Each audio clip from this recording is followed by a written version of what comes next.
আজি আমি লাষ্ট ক্লাছত পঢ়ি আছিলোঁ, আমি কি অবতল দাপনৰ বিষয়ে পঢ়ি আছিলোঁ। আজি আমি অবতল দাপনৰে কেইটামান প্ৰব্লেম সলভ কৰিম। লাষ্ট ক্লাছত আমি অবতল দাপনৰ ক্ষেত্ৰত মানে প্ৰতিবিম্বৰ গঠন প্ৰকৃতি এইবোৰ পঢ়ি আছিলোঁ। তো তোমালোকে সেইখিনি চাবা।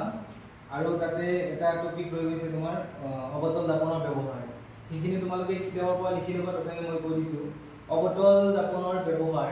অবতল দাপনৰ ব্যৱহাৰ জেনেৰেলি ক'ত ইউজ হয়? তোমালোকৰ আমাৰ যে গাড়ীৰ হেডলাইটবোৰ আছে সেইবোৰত কি কৰা হয়? তোমাৰ অবতল দাপন ব্যৱহাৰ কৰা হয়, যাতে তোমাৰ হেডলাইটটো এনেকৈ ৰখা হয় যাতে তোমাৰ তাৰ পৰা পেনেল ৰে প্ৰতিফলিত হয়।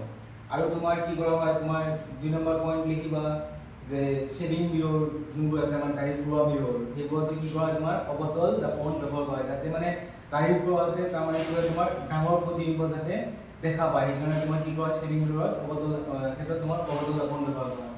থাৰ্ড পইণ্ট লিখিবা তোমালোকে যে ডেন্টিষ্টবিলাকে দাঁতৰ ডক্টৰ যোনবিলাক আছে সিহঁতে কি কৰে? তোমাৰ অবতল দাপনৰ ব্যৱহাৰ কৰে যাতে দাঁতৰ প্ৰতিবিম্বটো ডাঙৰ আকৃতিত দেখিব পাৰে।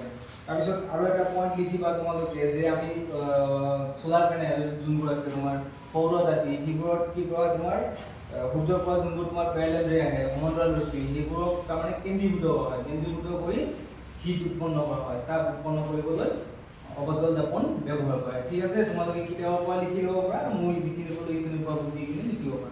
4টা পইণ্ট পঢ়িলে হৈ যাব। আজি আমি অবতল দাপনৰ কেইটামান প্ৰব্লেম সলভ কৰিম। জেনেৰেলি এক্সামত তোমালোকে জানাই যে আজিকালি তোমালোকৰ এক্সামৰ কুৱেশ্যনবোৰ এনেকুৱা ধৰণৰ হৈ গৈছে, CBSE টাইপৰ হৈ গৈছে। চ' তোমালোকৰ সুবিধাৰ কাৰণে বা কেনেকুৱা ধৰণৰ কুৱেশ্যন আহে তাৰ কাৰণে মই কেইটামান CBSE কুৱেশ্যন লৈছোঁ। আৰু যাৰ 45 MCQ থাকে তাৰ পৰা আমাৰ NCERT পৰা যদিও আহে এক কনচেপ্ট বেছ আহে। চ' তোমালোকে এই এনেকুৱা টাইপৰ প্ৰব্লেমবোৰ প্ৰেক্টিছ কৰিব পাৰা। চ' আমি ফাৰ্ষ্ট কুৱেশ্যন লিখিছোঁ CBSE 2025 অহা এটা কুৱেশ্যন। কুৱেশ্যনটো হ'ল 40 সেন্টিমিটাৰ ভাঁজ ব্যাসাৰ্ধযুক্ত 40 সেন্টিমিটাৰ ভাঁজ ব্যাসাৰ্ধযুক্ত অবতল দাপন এখনৰ প্ৰতিফলিত পৃষ্ঠৰ সন্মুখত কাৰ অবতল দাপন এখনৰ প্ৰতিফলিত পৃষ্ঠৰ সন্মুখত 30 সেন্টিমিটাৰ দূৰত্বত এটা লক্ষ্যবস্তু ৰখা আছে। যেতিয়া তোমাক কোৱা হৈছে যে অবতল দাপন, ফাৰ্ষ্ট তোমালোকে কি কৰিবা? এটা ডায়াগ্ৰাম আঁকি ল'বা। এনেকৈ অবতল দাপন এটা আঁকি ল'লা, অবতল দাপন আঁকি ল'বা। তাৰপিছত বাকীখিনি কৰি ল'বা এনেকৈ অবতল দাপন। এইটো কি কোৱা হয়? তোমাৰ পোল ন, মেৰু। তাৰপিছত ধৰি লৈছোঁ এইটো চেণ্টাৰ আৰু এইটো ফকাছ, হয়নে? তাৰপিছত চোৱা অবতল দাপনৰ কথা কৈছে। আকৌ কুৱেশ্যনটো বাৰে বাৰে ৰিপিট কৰিবা। 40 সেন্টিমিটাৰ ভাঁজ ব্যাসাৰ্ধযুক্ত অবতল দাপন। ভাঁজ ব্যাসাৰ্ধ কোনখিনি কোৱা হয়? তোমাৰ এইখিনি কোৱা হয়, হয়নে? ভাঁজ ব্যাসাৰ্ধ এইখিনি কিমান আছে? 40 সেন্টিমিটাৰ। তাৰপিছত কি কৈছে যে অবতল দাপনৰ এখনৰ প্ৰতিফলিত পৃষ্ঠৰ সন্মুখত, এইটো কি প্ৰতিফলিত পৃষ্ঠ, তাৰ সন্মুখত 30 সেন্টিমিটাৰ দূৰত্বৰ এটা লক্ষ্যবস্তু ৰখা হৈছে। লক্ষ্যবস্তু কিমান দূৰত? 30 সেন্টিমিটাৰ। তাৰমানে যদি এইটো আমাৰ ভাঁজ ব্যাসাৰ্ধ হয়, আমি সূত্ৰ কৈছিলোঁ আগৰ ক্লাছটো চাই ল'বা। এইখিনি কি হ'ব? তোমাৰ তেতিয়াহ'লে আধা হ'ব, হয়নে? এইখিনি হ'ব তোমাৰ 20 সেন্টিমিটাৰ। আৰু আমাৰ লক্ষ্যবস্তু ক'ত ৰখা হৈছে? 30 সেন্টিমিটাৰ। 30 সেন্টিমিটাৰ হ'লে এইখিনি যদি 20 হয়, এইখিনি 40, তাৰমানে ইয়াত তোমাৰ 30 সেন্টিমিটাৰ হ'ব। 30 সেন্টিমিটাৰ এইখিনি হ'ব, হয়নে? 30 সেন্টিমিটাৰ হ'ব এইখিনি। তো লক্ষ্যবস্তু ৰখা হৈছে ক'ত? ইয়াতে। ইয়াতে যদি তোমাৰ লক্ষ্যবস্তু ৰখা হৈছে, তেতিয়াহ'লে কৈছে যে তেন্তে গঠিত হোৱা প্ৰতিবিম্বটোৰ প্ৰকৃতি হ'ব অসৎ আৰু বিপৰীত চোৱা কোনটো হ'ব? আমি জানো কি তোমাৰ, যেতিয়া আমি আগৰ ক্লাছত পঢ়িছিলোঁ যে লক্ষ্যবস্তু যেতিয়া C আৰু F ৰ মাজত ৰখা হয়, তেতিয়া তোমাৰ কি হয়? প্ৰতিবিম্ব যোনটো গঠন হ'ব সেইটো কি হ'ব? তোমাৰ চিৰ বাহিৰত ইফালে হ'ব, হয়নে? ধৰি লৈছোঁ ইয়াতে তোমাৰ যদি আছে তো এনেকৈ যাব, যাইখিনি কি হ'ব? এনেকৈ ফকাছৰ মাজেৰে আহিব আৰু এটা ফকাছৰ মাজেদি এনেকৈ আহিব, হয়নে? তো প্ৰতিবিম্বটো গঠন হ'ব ক'ত? চিৰ বাহিৰত। ইয়াতে প্ৰতিবিম্ব গঠন হ'ব কেনেকুৱা টাইপৰ প্ৰতিবিম্ব গঠন হ'ব? উলটা প্ৰতিবিম্ব গঠন হ'ব, হয়নে? উলটা প্ৰতিবিম্ব গঠন হ'ব। আৰু কি হ'ব? তোমাৰ দাপনৰ সন্মুখত, তাৰমানে কি হ'ব? তোমাৰ ৰিয়েল ইমেজ, হট প্ৰতিবিম্ব। আৰু কি হ'ব? তোমাৰ ডাঙৰ। তো আমি গম পালো কি যে C আৰু F ৰ মাজত যেতিয়া লক্ষ্যবস্তু ৰখা হয়, তেতিয়া যোনটো আমাৰ প্ৰতিবিম্ব গঠন হয় সেইটো উলটা হয়। আৰু কি হয়? তোমাৰ বিবৰ্তিত হ'ব ডাঙৰ। হয়নে হট ৰিয়েল ইমেজ আৰু তোমাৰ কি হ'ব বিবৰ্ধিত তো অপচন কোনটো হ'ব তোমাৰ চোৱা ডি নম্বৰ অপচন হয়নে হট আৰু বিবৰ্ধিত ঠিক আছে নেক্সট আমি কোৱেশ্চন চাম এটা চাবা পাৰে পাৰে কোৱেশ্চনবোৰ ৰিপিট কৰিবা আৰু কৰি দেখিবা আৰু আগৰ ভিডিঅ চাবা তাৰ পিছত নেক্সট কোৱেশ্চন চোৱা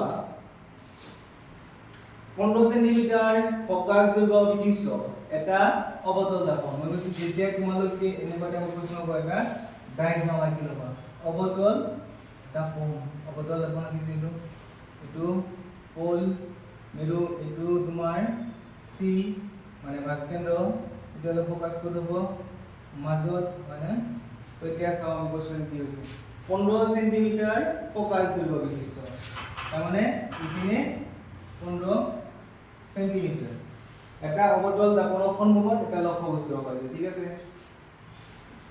তাৰ পিছত তাৰমানে আমাৰ দৰ্পণৰ আগত ৰাখিছে লক্ষ্যবস্তু তাৰ পিছত চোৱা বস্তুটোৰ প্ৰতিবিম্বৰ আকাৰ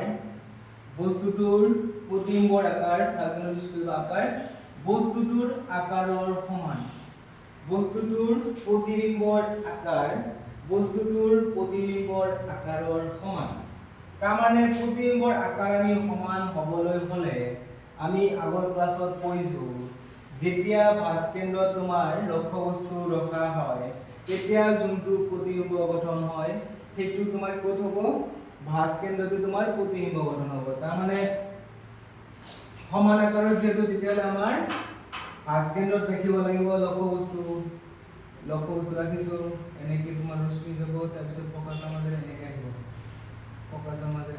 এনেকৈ আৰু কি হ'ব এটা